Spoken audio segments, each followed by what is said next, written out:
we are currently developing the latest technology, that is real-time ray tracing.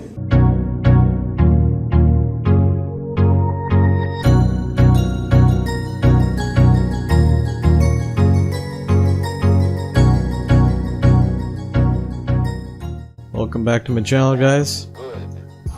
Hope you guys had a great day.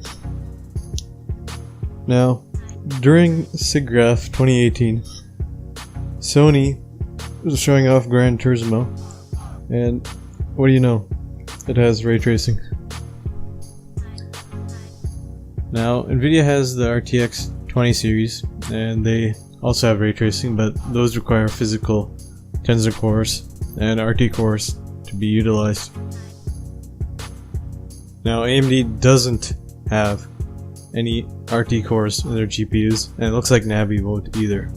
Now, they do have Fire Rays and Radeon Rays. Fire Rays is specialized software that accelerates and enhances ray tracing operations by processing the data on the GPU asynchronously, which can use asynchronous compute to do the real-time ray tracing.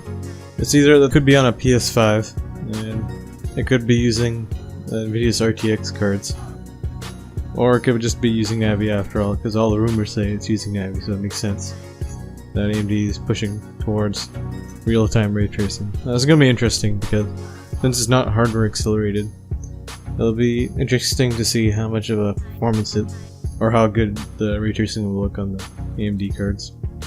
Also, another cool thing, since it's using asynchronous compute, that would mean that the old AMD GPUs all the way back from 2012 will be able to use ray tracing if this is possible using asynchronous compute.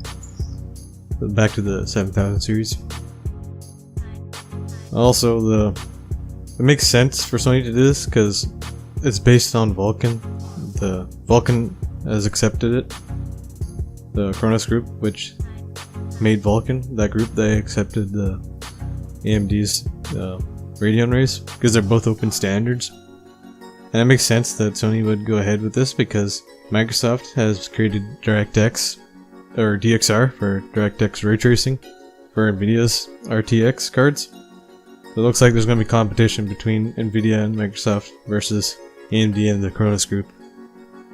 The advantages of having ray tracing done, not having any hardware acceleration through something like RT cores, is that it reduces the die size. It makes it a lot cheaper because they can pull more chips out of the wafer. For example, with Turing on Nvidia's RTX 20 series, they have half the die spent on RT or RTX ray tracing cores and the tensor cores, and this effectively makes the GPU twice as big, and then they can pull less than half the GPUs out of the wafer, and this in turn makes the GPUs double the expense to make, and it makes them pretty expensive. That's why 20 series are very expensive. So if AMD goes with this, which is what they are doing, then they don't even need the hardware acceleration, so they'll drop costs considerably. Now, the negatives probably would be that hardware accelerated ray tracing is faster. Nvidia claims that the RT cores are 2 to 3 times as powerful in ray tracing applications than their Turing shaders. Now, what I do find interesting is how much performance we're going to lose using ray tracing without any hardware acceleration. Now, you already see a huge hit on the 20 series with RTX on, when you don't use DLSS. So I'm going to wonder how much AMD loses on this because they don't even have the hardware acceleration. The reason why I wanted to bring up Gran Turismo to you guys is because it appears like it is using a PS4 Pro or a PS5, which is likely to use Navi, an AMD card, without any GPU acceleration.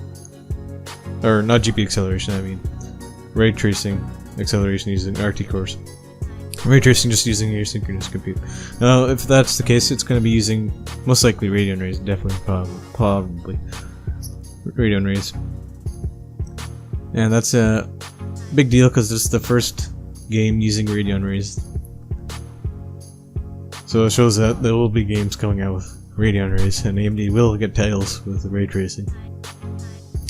Now AMD has a chance here because their titles or their ray tracing standard might be more successful than Nvidia's, and that is simply because it's an open source standard. Open source standards allow people to tinker with it more.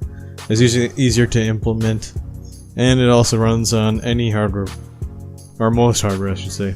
It runs on the PS4, PS4 Pro, PS5, Xbox One X, runs on PC, AMD cards for 2012 and newer, and any Nvidia card that supports asynchronous compute. So like the RTX 20 series and so forth will support it. So I can see AMD standard being possibly more successful. Nvidia only has one title right now that supports ray tracing, Battlefield 5, and also one more MMO, but that's a Chinese MMO that nobody plays in the North America anyways. Yeah. A good example of AMD's success in open source standards is FreeSync monitors. Nvidia has their own standard, G-Sync, and it's a closed standard. The only advantage of having a closed standard is that you have more control over it, so Nvidia wants their customers to have really high quality G-Sync, but the problem is it adds a lot of cost, and it only works with Nvidia cards, which is a shame.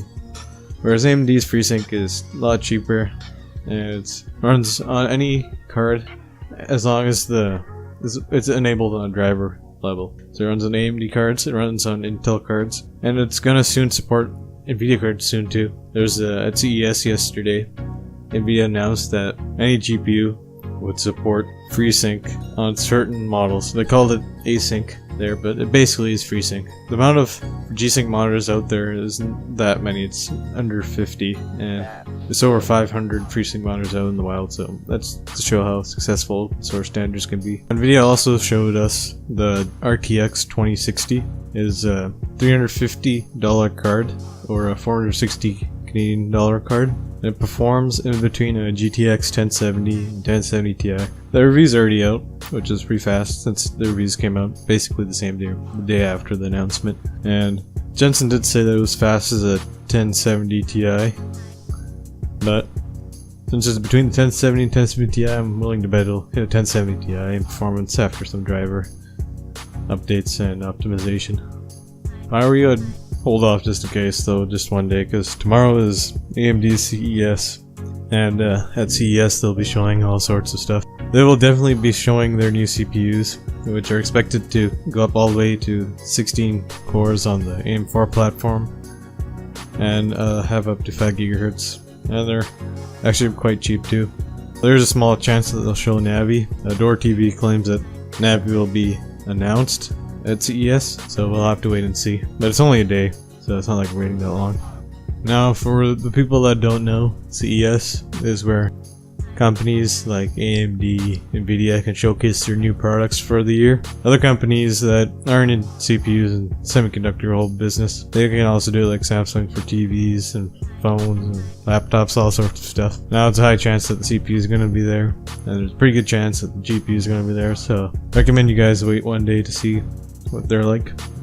Anyways, see you guys later.